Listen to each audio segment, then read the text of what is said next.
हिमाचल अभी.com से मैं शांतनु शुक्ला, पेश हैं अब तक के मुख्य समाचार। मॉनसून सत्र में कांग्रेस ने दिखाए कड़े तेवर, सदन से किया वॉकआउट, सिंघा का भी मिला साथ। शिमला मटौर के बाद अब पठानकोट मनाली 4 लेन प्रोजेक्ट भी हुआ रद्द। हिमाचल में करोड़ों रुपए पर कुंडली मार बैठे हैं पूर्व प्रधान, 3 करोड़ 87 लाख से अधिक की होनी है वसूली। 100 या इससे कम छात्रों वाले स्कूलों में पूल में होगी कला व शारीरिक अध्यापकों की नियुक्ति। एसएफआई ने विधानसभा का किया घेराव, ताली व थाली बजाकर जताया नई शिक्षा नीति का विरोध, छात्रों को प्रमोट करने की उठाई मांग। वीरभद्र सिंह के खिलाफ नारेबाजी पर भड़के कांग्रेस नेता, बीजेपी को घेरा। कांग्रेसियों का कुल्लू में एसपी ऑफिस के बाहर धरना प्रदर्शन, शहर में निकाली रोष रैली। कांगड़ा नगर परिषद के उपाध्यक्ष श्याम नारायण कोरोना से हारे जंग। मंडी में 58, कांगड़ा में 18 सहित आज 118 पॉजिटिव मामले आए सामने। तिरंगे में लिपटा हुआ घर पहुंचा चौपाल का जवान अत्तर सिंह, सैन्य सम्मान के साथ किया गया अंतिम संस्कार। अब समाचार विस्तार से।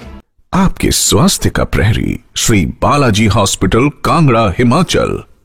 हिमाचल प्रदेश विधानसभा का मॉनसून सत्र 2 दिन के ब्रेक के बाद आज 2 बजे शुरू हुआ।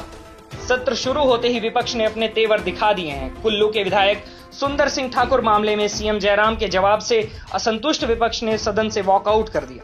सदन की कार्यवाही शुरू होते ही नेता प्रतिपक्ष मुकेश अग्निहोत्री ने पॉइंट ऑफ ऑर्डर के तहत मामले को उठाया। जब सीएम जयराम ठाकुर मामले में रिप्लाई देने लगे तो विपक्ष उनके जवाब से असंतुष्ट होकर वॉकआउट कर गया। विपक्ष की मांग है कि एसपी कुल्लू पर कार्रवाई की जाए। विधायक राकेश सिंघा ने भी कांग्रेस के वॉकआउट का समर्थन किया। विधायक राकेश सिंघा ने कहा कि कोविड की आड़ में लोकतंत्र की हत्या की जा रही है, इसकी अनुमति कभी नहीं दी जा सकती। उन्होंने कहा, आज विधायक सुंदर सिंह ठाकुर के साथ ऐसा हुआ है, कल किसी और के साथ होगा। वह इस मामले में आखिरी दम तक कांग्रेस पार्टी के साथ हैं। नेता प्रतिपक्ष मुकेश अग्निहोत्री ने कहा कि यह साफ हो गया है, एमएलए के होटल में जानबूझकर लोग घुसे, उन्हें सीएम जयराम ठाकुर व बीजेपी की शह है।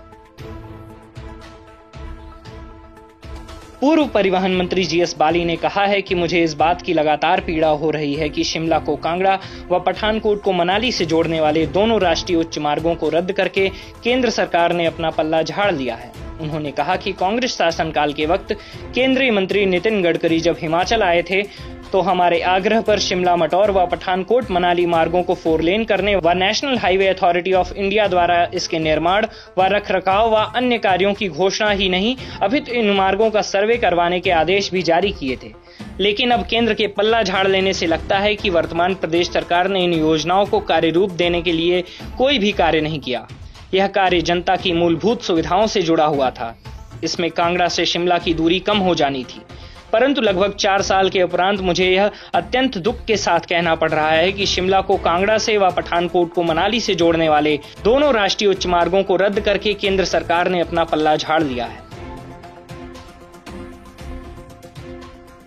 हिमाचल की ग्राम पंचायतों के पूर्व प्रधानों से तकरीबन 3 करोड़ 87 लाख 11,940 रुपए की वसूली होनी है। शिमला जिला में 7,07,686, हमीरपुर जिला में 20,44,463, ऊना जिला में 18,21,020, किन्नौर में 1,36,240, कुल्लू में 23,14,208, सोलन में 19,51,337, लाहौल स्पीति में 1 लाख, चंबा में 35,90,593, सिरमौर में 1,05,61,668, मंडी में 78,58,993, कांगड़ा में 42,18,844 व बिलासपुर में 34,06,826 के करीब वसूली की जानी है। यह जानकारी सरकाघाट के विधायक कर्नल इंद्र सिंह के सवाल के जवाब में पंचायती राज मंत्री वीरेंद्र कंवर ने विधानसभा के मॉनसून सत्र में दी। हिमाचल में ग्राम पंचायतों के पूर्व प्रधानों से वसूलियां होनी शेष है।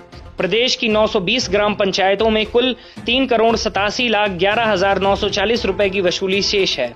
ग्राम पंचायतों के पूर्व प्रधानों से वसूली के लिए नियम अनुसार कार्रवाई की जा रही है। जिन माध्यमिक पाठशालाओं में छात्रों की संख्या 100 या इससे कम है, उन पाठशालाओं में कला तथा शारीरिक अध्यापकों के रिक्त पदों को सरकार ने पूल में रखने का फैसला लिया है। राजकीय उच्च पाठशाला व वरिष्ठ माध्यमिक पाठशाला में कला व शारीरिक अध्यापकों के रिक्त पदों को भरने के बारे में प्रयास जारी है। यह जानकारी जवाली के विधायक अर्जुन सिंह व कांगड़ा के विधायक पवन कुमार काजल के सवाल के जवाब में विधानसभा के मॉनसून सत्र में शिक्षा मंत्री गोविंद सिंह ठाकुर ने दी। मंत्री ने बताया कि आरटीआई एक्ट 2009 के अनुसार जिन माध्यमिक पाठशालाओं में छात्र नामांकन 100 या इससे अधिक हैं, केवल उनमें ही शारीरिक अध्यापकों व कला अध्यापकों के पद देना वांछित है। सरकार ने निर्णय लिया है कि जिन माध्यमिक पाठशालाओं में छात्र नामांकन 100 या इससे कम है, उन पाठशालाओं में कला तथा शारीरिक अध्यापकों के रिक्त पदों को पूल में रखा जाए, ताकि ऐसी पाठशालाओं में छात्र नामांकन 100 या इससे अधिक होने पर पदों को पुनः बहाल कर अध्यापक प्रदान किए जा सकें। नई शिक्षा नीति के खिलाफ और फर्स्ट और सेकेंड ईयर के छात्रों को प्रमोट करने की मांग को लेकर एसएफआई ने विधानसभा का घेराव किया। ताली व थाली बजाकर सरकार के खिलाफ अपना विरोध जाहिर किया। एसएफआई पिछले 6 महीनों से छात्रों के विभिन्न मुद्दों, जिनमें फर्स्ट और सेकेंड ईयर के छात्रों को प्रमोट करने की मांग, SC/ST छात्रों को छात्रवृत्ति, विश्वविद्यालय की भर्तियों में गड़बड़ियों की जांच सहित अन्य मुद्दों को लेकर सरकार के खिलाफ धरना प्रदर्शन कर रही है। इसी चरण में आज विधानसभा का घेराव किया गया। एसएफआई के राज्य सचिव अमित ठाकुर ने कहा कि प्रदेश सरकार कोरोना काल में छात्र विरोधी निर्णय ले रही है। फीसों में वृद्धि की गई है और निजी विश्वविद्यालय फर्जी डिग्री बांटने का काम कर रहे हैं। नई शिक्षा नीति, जिसका छात्र, अध्यापक और अन्य कई संगठन विरोध कर रहे हैं, उसे सरकार प्रदेश में लागू करने जा रही है, जिससे फर्जी डिग्री बांटने वाले विद्यालयों को यही काम करने की कानूनी इजाजत मिल जाएगी। इससे एसएफआई नई शिक्षा नीति का विरोध कर रही है। शेष समाचार ब्रेक के बाद। Shri Balaji multi speciality hospital Kangra, जहां आपको एक ही छत के नीचे मिले बेहतरीन चिकित्सा सुविधाएं, cardiology, laparoscopic, general surgery, neuro surgery, orthopaedics, paediatric, radio diagnosis, urology, gastroenterology, ophthalmology, pathology, medicine, anaesthesia और डेंटल जैसी अत्याधुनिक और बेहतरीन चिकित्सा सुविधाएं, 24 घंटे इमरजेंसी सुविधा, 9 बेड के साथ critical care unit, cardiac monitor और डिफिब्रिलेटर्स, सेंट्रल ऑक्सीजन लाइन और वेंटिलेटर सुविधा। हिमाचल प्रदेश के सबसे बड़े निजी स्वास्थ्य सेवा प्रदाताओं में से एक Shri Balaji multi speciality hospital Kangra राष्ट्रीय स्वास्थ्य बीमा योजना के साथ सूचीबद्ध Shri Balaji multi speciality hospital Kangra BPL परिवारों के लिए अस्पताल में कैशलेस भर्ती होने के साथ ही ECH की भी सुविधा। हमारा पता Shri Balaji multi speciality hospital, Balaji Vihar, Ujjain, Kangra. संपर्क करें 9218411108 पर। Shri Balaji multi speciality hospital Kangra.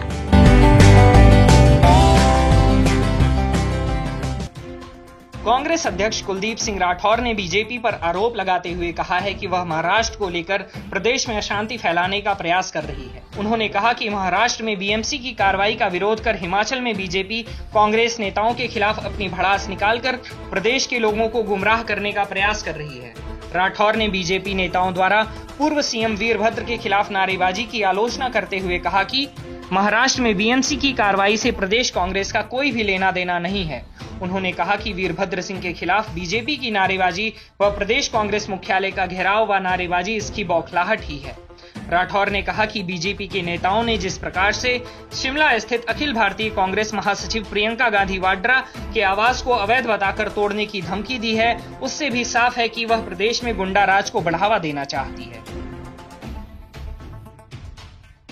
SP office के बाहर धरने पर बैठे कांग्रेस विधायक सुंदर सिंह ठाकुर 48 घंटे बाद उठ गए हैं। इससे पहले कांग्रेस कार्यकर्ताओं ने बड़ी संख्या में शहर में रोष रैली निकालकर एसपी ऑफिस के बाहर प्रदर्शन किया। इस दौरान कांग्रेस कार्यकर्ताओं ने पुलिस प्रशासन व सरकार के खिलाफ जमकर नारेबाजी की। कांग्रेसी कार्यकर्ता विधायक सुंदर सिंह ठाकुर के निजी कॉम्प्लेक्स में हुड़दंगियों की गिरफ्तारी करने की मांग करने के साथ ही कांग्रेस कार्यकर्ताओं व सुंदर सिंह ठाकुर के बेटे के खिलाफ दर्ज की गई FIR को रद्द करने की मांग कर रहे हैं। इसको लेकर विधायक सुंदर सिंह ठाकुर ने पुलिस प्रशासन को 48 घंटे का अल्टीमेटम दिया था, लेकिन जब इस बाबत कुछ नहीं हुआ तो हुड़दंगियों के खिलाफ कार्रवाई न करने पर कांग्रेस कार्यकर्ताओं ने शहर में रैली निकालकर एसपी ऑफिस के बाहर प्रदर्शन किया। इस दौरान एसपी कुल्लू मुर्दाबाद के नारे भी लगे। पुलिस ने भारी सुरक्षा बल तैनात किया था। नगर परिषद कांगड़ा के उपाध्यक्ष श्याम नारायण कोरोना से जिंदगी की जंग हार गए। उनका अभी कुछ देर पहले doctor Rajendra Prasad medical college अस्पताल टांडा में निधन हो गया। कोविड पॉजिटिव पाए जाने के बाद उन्हें रविवार सुबह धर्मशाला स्थित कोविड केयर सेंटर में दाखिल करवाया गया था। वहां पर उनकी गंभीर हालत को देखते हुए उन्हें आज ही धर्मशाला से दोपहर में doctor Rajendra Prasad medical college अस्पताल टांडा शिफ्ट किया गया। वहीं पर उनका निधन हुआ। उनके निधन पर नगर परिषद कांगड़ा की अध्यक्ष कोमल शर्मा ने गहरा दुख व्यक्त किया है।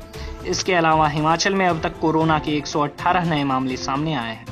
इसमें मंडी में 58, कांगड़ा में 18, सोलन में 15, सिरमौर में 10, चंबा में 7, कुल्लू व शिमला में 5-5 मामले आए हैं। वहीं 44 कोरोना पॉजिटिव आज अब तक ठीक हुए हैं। इनमें चंबा से 35, सिरमौर से 6, शिमला से 3 ठीक हुए हैं। प्रदेश में कुल आंकड़ा 9,673 पहुंच गया है। अभी 3,436 एक्टिव केस हैं। अब तक 6,147 लोग इलाज के बाद पूरी तरह से ठीक हो चुके हैं। वहीं मृत्यु का आंकड़ा 78 है। जिला शिमला के उपमंडल कुपवी क्षेत्र के शहीद जवान अत्तर सिंह राणा की पार्थिव देह तिरंगे में लिपटी सोमवार दोपहर बाद उनके पैतृक घर पहुंची, जिसे देख वहां मौजूद हर कोई गमगीन हो उठा। धारचंद्रा गांव के 26 वर्षीय जवान अत्तर सिंह की चीन बॉर्डर पर 10 सितंबर को ड्यूटी के दौरान एक ब्लास्ट हादसे में मौत हो गई थी। आज गांव के प्रांगण में तिरंगे में लिपटी पार्थिव देह को कुछ देर के लिए अंतिम दर्शनों के लिए रखा गया। इसी दौरान कुछ पलों के लिए चारों तरफ खामोशी छा गई। जैसे ही शहीद की मां सहित अन्य परिजनों ने शहीद बेटे का चेहरा देखा तो पूरी घाटी चीखों पुकार से गूंज उठी। मां फुलमा देवी व पिता हरिराम राणा की आंखें नम तो थीं, मगर बेटे की शहादत पर वो गौरवान्वित भी महसूस कर रहे थे। तिरंगे में लिपटकर अपने अनंत सफर पर निकले जवान की अंतिम यात्रा में सैकड़ों लोगों ने हिस्सा लिया। जवान के छोटे भाइयों गीता, राम व रमेश ने शहीद अत्तर सिंह राणा को मुखाग्नि दी। अंतिम यात्रा के दौरान पूरा इलाका भारत मां के जय घोष से गूंज रहा था। इसी के साथ आज के समाचार यहीं पर समाप्त हुए। नमस्कार। आपके स्वास्थ्य का प्रहरी श्री बालाजी हॉस्पिटल कांगड़ा हिमाचल।